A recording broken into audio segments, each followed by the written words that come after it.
ప్రభావతి మనోజ్ చేసిన మోసాన్ని కనుక్కున్న బాలు మీనా. ఈరోజు గుండె నిండా గుడిగంటల ఎపిసోడ్ ఏమైందో ఈరోజు మనం తెలుసుకుందాం. నిన్న వాళ్ళిద్దరూ కలిసి రావడంతో నువ్వెక్కడికి వెళ్ళావు అని మనోజ్ని అడుగుతుంది రోహిణి. నువ్వెక్కడికి వెళ్ళావు అని. డీలర్ దగ్గరికి వెళ్ళాను. మరి అత్తయ్య ఎక్కడుంది అని అడగడంతో బయటే ఉంది అత్తయ్య గేట్ దగ్గర అని చెప్తుంది. ఎందుకు ఇంత ఆరా తీస్తున్నారు అని ప్రభావతి అడుగుతుంది. ఇంతలో సత్యం నేను నిన్న ఒక మాట అడగాలి అని అడుగుతుంది. సరే అడగండి అని చెప్తాడు. దాంతో సత్యం మీనా బంగారం గురించి అని చెప్పడంతో ప్రభావతి మనోజ్లు చాలా ఆశ్చర్యంగా చూసుకుంటూ ఉంటారు. ఏంటి ఇద్దరు ముఖ చిత్రాలు మారిపోయాయి, వెనకాల అగ్రిపేతం పేలినట్టు, ముందు ఉప్పిన పేల్చుకున్నట్టు, ఏం జరుగుతుంది, మీరిద్దరు కలిసి ఏమన్నా చేశారా అని బాలు అడుగుతూ ఉంటారు. ప్రభా నిన్నే అడుగుతుంది, ఇప్పుడు ఎందుకు ఆ బంగారు గురించి అడుగుతున్నారు మీరు అని ప్రభావతి అడుగుతుంది. ఆ నగలు ఎక్కడున్నాయి అని అడగడంతో ఎక్కడుంటాయి, ఎక్కడ పెట్టారు అక్కడే ఉంటాయి, వాటికి ఏమైనా రెక్కలు ఉంటాయా అని ప్రభావతి చెప్తుంది. సరే ఎక్కడ పెట్టావు అని అడగడంతో బీరువాలో పెట్టాను అని చెప్తుంది. సరే వెళ్ళి తీసుకురా అని ప్రభావతికి సత్యం చెప్పడంతో ఇప్పుడు ఆ నగలతో ఏం అవసరం వచ్చింది అని ప్రభావతి అడుగుతుంది. సత్యంని అడగడంతో నీకెందుకు అసలు అని సత్యం అంటాడు. నాకెందుకు అంటాడంటే అండి, నా దగ్గర ఉన్న నగలు అడిగితే నేనెందుకు అని అడుగుతున్నారేంటి, బాలు మీనా అడిగారు, ఆ నగలు వాళ్ళవి, ఇవ్వు ఇప్పుడు అని సత్యం చెప్తాడు. అయినా వేసుకొని అని తీసిచ్చేసింది కదా, బాలు కొన్నప్పుడే వేసుకుంటానని శబ్దం చేసింది కదా అని మనోజ్ అంటాడు. నీకేం సంబంధం ఉంది మనోజ్ అని శృతి అడుగుతుంది. దాంతో ఇంతలో అవును డబ్బు కరెక్ట్గా అడిగింది, నీకెందుకురా కొత్తగా మధ్యలో అని బాలు అంటాడు. ఒక్కోసేపు ఆగొచ్చు కదా మనోజ్ అని రోహిణి అంటుంది. ప్రభా ఎందుకు అలా అడుగుతున్నావు, నేనేమన్నాను అసలు, అది అందరి ముందు శబ్దం చేసింది కదా, తీసి మొహాన్ని కొట్టింది కదా, ఇదేం మొహం పెట్టుకొని అడుగుతుంది, నా మొహం పెట్టుకొని అడుగుతున్నాను కానీ నేను వేసుకోవడానికి కాదు, ఇప్పటికీ చెప్తున్నాను శబ్దమే, నా మొగుడు కొన్నప్పుడే నేను వేసుకుంటాను, మా అమ్మ పుస్తలు చేస్తేనే నేను వేసుకోలేదు, ఇప్పుడు నేను అలా వేసుకుంటాను అంటున్నారు, నేను బామ్మ మీనాకిచ్చిన బంగారం గురించే అడుగుతున్నాను, నేనేమి మలేషియా నుంచి తెచ్చిన బంగారం గురించి అడగట్లేదు అని అనడంతో అది రావాల్సినప్పుడు వస్తుంది, నీ భార్యలాగా ముక్కు పుడుపుకంత బంగారంతో రాదు, వాళ్ళ నాన్న తేవాలంటే లారీలు పంపిస్తాడు, ఏమనుకుంటున్నాడు, వాళ్ళ నాన్న జైల్లో ఉన్నాడు కదా,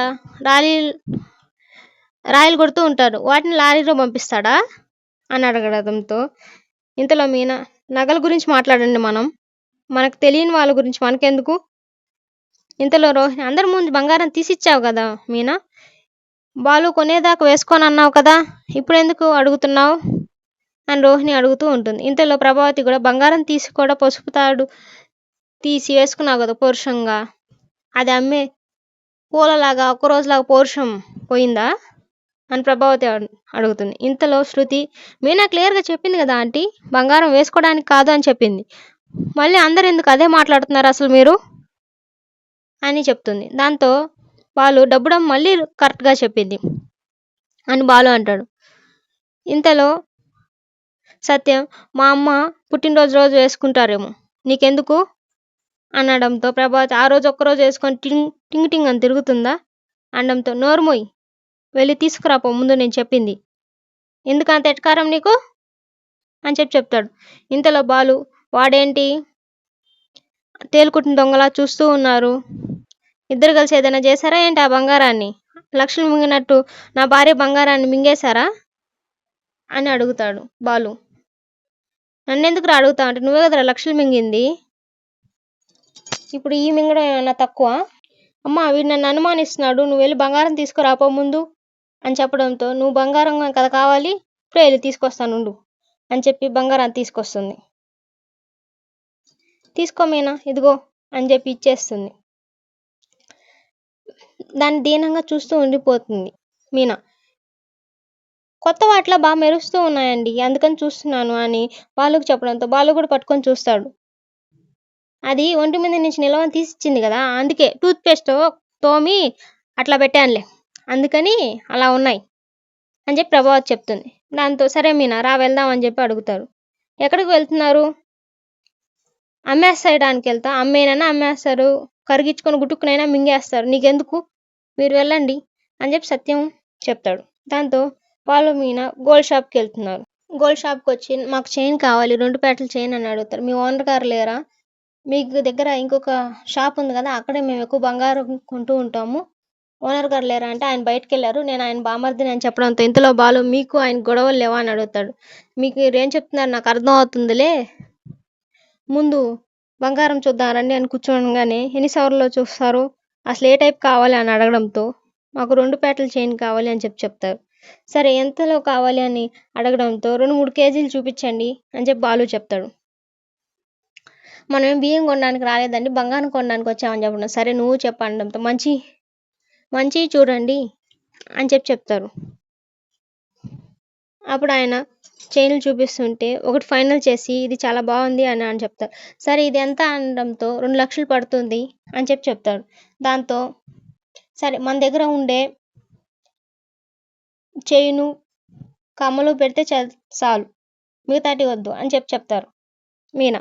దాంతో బాలు మా దగ్గర కొన్ని వస్తువులు ఉన్నాయండి, వాటిని పెట్టి తీసుకుంటామని చెప్పడంతో ఆ ఓనర్ రమేష్ వీటిని వెళ్ళి చెక్ చేయించుకోరా అని చెప్పడంతో ఈ డూప్లికేట్ నగలు అని చెప్తారు. ఈ మధ్యలో వాళ్ళు కాఫీ తాగుతుంటే బాలు కాఫీ చాలా చెత్తగా ఉంది, ఇంకొంచెం మెయింటైన్ చేయొచ్చు కదా అని చెప్తాడు. ఈ లోపల అవి నకిలీ నగలని తెలియడంతో బాగా వాళ్ళతో గొడవ చేస్తూ ఉంటారు. ఇలాంటి వల్ల మీరు అసలు ఏంది మీరు ఇలా చేశారు, మిమ్మల్ని నమ్మి కూర్చోబెడితే నకిలీ నగలు తెచ్చి ఒరిజినల్ అంటున్నారు ఏంటి మీరు అని చెప్తారు. దాంతో మేము ఒరిజినల్ నగలే తెచ్చాము అని చెప్తారు. ఒరిజినల్ నగలని మీరు ఎలా చెప్తున్నారు అని చెప్తూ వీళ్ళు బాగా గొడవ పడుతూ ఉంటారు. వాళ్ళు ఓనర్ వస్తాడు ఇంతలోకి. సార్ మేము 2 పేటల చైన్ తీసుకుందామని వచ్చాం, మా దగ్గర ఉన్న బంగారం పెట్టి ఇవి తీసుకుందామని వచ్చాం, కానీ ఇవి నకిలీ నగలు అంటున్నారు సార్ అని చెప్పడంతో బావా ఇవి నకిలీ నగలే బావా అని చెప్తాడు. దాంతో కావాలంటే నువ్వు చూడు బావా అని చెప్పడంతో బాలు మేము ఇక్కడే కొన్నాము అంటే మీరే నకిలీ నగల అంటగట్టారా అని చెప్పడంతో ఆ ఓనర్ అలా తక్కువ చేసి మాట్లాడకండి మా షాప్ని, దీనికి చాలా మంచి పేరు ఉంది, మీరు తెచ్చింది బంగారు నగలని మీకెలా తెలుసు అని ఆయన క్వశ్చన్ చేయడంతో నువ్వు ఇలా చేసేదానివి కాదు కదమ్మా మీనా, ఏం జరిగిందో మాకేం తెలియదు సార్, మేము ఈ నగలు పెట్టి తీసుకుందామని వచ్చాం, వీళ్ళతో అనవసరం, పోలీసులకు ఫోన్ చేయి అని వాళ్ళు బామర్స్ చెప్తారు. నువ్వు ఆగరా, వీళ్ళు చాలా మంచి వాళ్ళు, వీళ్ళు అలా చేయరు, వదిలే అమ్మా ఇవి ఖచ్చితంగా నకిలీ నగలే, ఏడ తప్పు జరిగిందో మీరు చూసుకోండి, సరే మీరు ఇంక బయలుదేరండి అని ఆయన పంపించేస్తారు. వాళ్ళు కారులోకి రాగానే బాగా ఆవేశంగా ఉంటూ వాళ్ళు మనల్ని ఎంత అవమానించారు మీరా అని అనుకుంటూ ఉంటారు. మీరు అదే ఆలోచిస్తున్నారా, నేను ఈ నగలు ఎలా మారాయో ఆలోచిస్తున్నానని చెప్పి సగం దూరం తీసుకొచ్చి మన ఇల్లు ఇక్కడి నుంచి దగ్గరే, నువ్వు నడిచెళ్ళు అని చెప్పి బాలు చెప్తాడు. దాంతో సరే మీరు ఎక్కడికి వెళ్తున్నారని మీనా అడగడంతో ఇలాంటి పనులన్నీ చేసేది ఆ మనోజ్ గాడి, వాడంతా తెలిస్తే నిజం బయటకు వచ్చేస్తుంది, నువ్వు వెళ్ళు అని చెప్పడంతో నేను వెళ్ళను, మన ఇద్దరం కలిసే వెళ్దాం, అది కాక మనం తీసుకోవాలనుకుంది ఎవరికి, అమ్మమ్మ గారికి, అమ్మమ్మ ఈ టైంలో బాధపడితే ఎలా ఉంటుంది అసలు, మనకు అవన్నీ వద్దు, అమ్మమ్మ వెళ్ళేదాకా మీరు ఓపిక పట్టండి, ఎవరిని ఏం అడగకండి, అసలు అప్పుడు దాకా వెయిట్ చేయండి, దాని తర్వాత కావాలంటే చూద్దాం అని చెప్పి మీనా మాట తీసుకుంది. దాంతో బాలు కామ్గా అయిపోతాడు. ఇంతలో ప్రభావతి బయట ఆలోచిస్తూ గేట్ బయట నిల్చో ఉంటుంది. ఏంటమ్మా ఇక్కడ ఉన్నావు అనడంతో నువ్వు చేసినందువల్లే కదరా నగలు మింగినోడా అని చెప్తుంది. ఏంటమ్మా నువ్వు కూడా ఇలా అంటున్నావు అంటే నీ వల్లే కదరా ఈరోజు నేను రోడ్డు పైన నిల్చున్నాను, వాడు రావాలి నిజంగానే రోడ్డు మీద నిల్చోబెడతాడు అని చెప్పి మనోజ్ వాళ్ళు మాట్లాడుకుంటుంటారు. ఇంతలో పదమ్మ ఇంట్లోకి పోదామని మనోజ్ ప్రభావతి ఇంట్లోకి వెళ్తారు. రోహిణి వాళ్ళంతా బెలూన్స్ ఊపుతూ అన్నీ కడుతూ ఉంటారు. ఇంతలో నువ్వు ఏదో ఒకటి పని చేయి ప్రభా అని సత్యం చెప్పడంతో నేనేం పని చేస్తాను అని చెప్పి అంటుంది. తెలిసిందే కదా నాన్న, అమ్మ చూడడం తప్ప ఇంకేమన్నా చేస్తుందా అని రవి అంటాడు. ఇంతలో బాలు వాళ్ళ కారు వచ్చేస్తుంది. ఎందుకండి మీరు ఇంత ఉగ్ర రూపంలో నరసింహస్వామిలాగా ఊగిపోతున్నారు, నాన్నమ్మ బాధపడకుండా ఉండటానికి కదా మనం కాముగయ్యాం, మీరేమీ మాట్లాడకండి, ఇప్పుడు అసలు ఏం జరగనట్టే ఉండండి అని చెప్తుంది. ఇంతలో వాళ్ళ నాన్నమ్మ తీసుకోవడానికి బాలు వెళ్తే బాలు మనసు నొచ్చుకోవడం వల్ల బాలు మనసులో కూడా నవ్వు ఉండదు. ఎందుకురా నువ్వు అలా ఉన్నావు అని అడగడంతో ఏం లేదులే నాన్నమ్మ అని చెప్తాడు. ఇంటికి రాగానే హారతి ఇవ్వడానికి మీనా రెడీ చేస్తే ఆ హారతిని ప్రభావతి తీసి ఇద్దరు కోడళ్ళకి ఇస్తుంది. మీనా నువ్వు వద్దని చెప్పి.